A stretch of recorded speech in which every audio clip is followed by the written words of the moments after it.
हाय नमस्कार। आजची आपली रेसिपी आहे फ्राय मिरची। हे बारीक बारीक मिरच्या घेतलेल्या छान असे मधातून काप करून घेतलेले आहे आणि तिखट नाही ह्या मिरच्या दाखवणार आहे मी आज तुम्हाला, कारण उन्हाळ्याच्या दिवसात तोंडाला चव नसते, यासाठी फ्राय मिरच्या तुम्हाला दाखवणार आहे। या पद्धतीने करून पहा, खाऊन पहा, मी जशा करते तशा, आणि कमेंटमध्ये मला कळवा। इथे 1 चम्मचच्या वर तेल टाकलेलं आहे, तेल थोडं भरपूर टाकायचं। इथं 2-3 कळ्या लसूण पाकळ्या सोलून घेतलेल्या आहे, त्याचे काप करून घेतलेले आहे। तेल गरम झालेलं आहे आपलं, लसूण टाकायचं यामध्ये। लसूण टाकलेलं आहे, 1 चम्मच जिरं टाकायचं,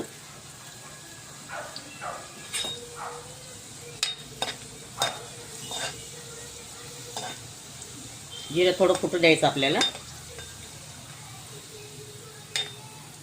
आता हे जिरं तडतडलेलं आहे आणि लसूण एकदम आपल्याला लाल होऊ द्यायचा नाही। आता ह्या मिरच्या यामध्ये टाकून घ्यायच्या आहे। मिरच्या छान मऊ पडेपर्यंत शिजून घ्यायच्या आहे तेलामध्ये। आता आपल्या ह्या मिरच्या शिजत आलेल्या आहे। इथे मी 1 चम्मच लाल मिरची पावडर आहे, जिरा पावडर आहे, थोडा स्वादानुसार मीठ आहे, मीठ थोडं जास्तच वापरायचं मिरच्यामध्ये, हळदी पावडर आहे, धनी पावडर आहे आणि कस्तुरी मेथी आहे। हे सगळं यामध्ये मिक्स करून घ्यायचं आहे असं, आणि हे यामध्ये टाकून द्यायचं। याला शिजू द्यायचं आपल्याला अजून। आणि इथे थोडे शेंगदाणे मी भाजून गरबरा असा हे करून घेतलेला बारीक गरबर, हे बघा, हे यामध्ये टाकून द्यायचे। खूप छान लागते मिरची खायला। भाजी नसली तरी तुमचं आनंदाने पोट भरेल।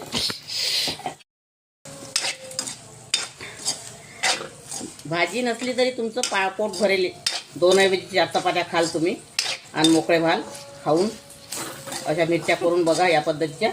आता यामध्ये मी 1 लिंबाचा रस घेतलेला आहे, हा यामध्ये टाकायचा आहे।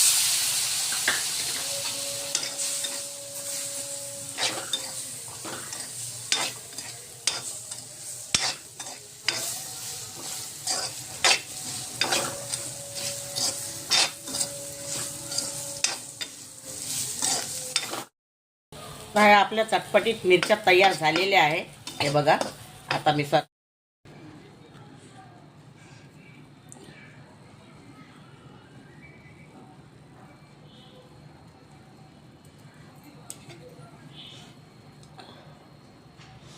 ही आपली शेंगदाणा फ्राय मिरची तोंडी लावासाठी तयार झालेली आहे। अगर तुम्हाला माझी रेसिपी आवडली असेल तर व्हिडिओला लाईक करा, शेअर करा, सबस्क्राईब करा।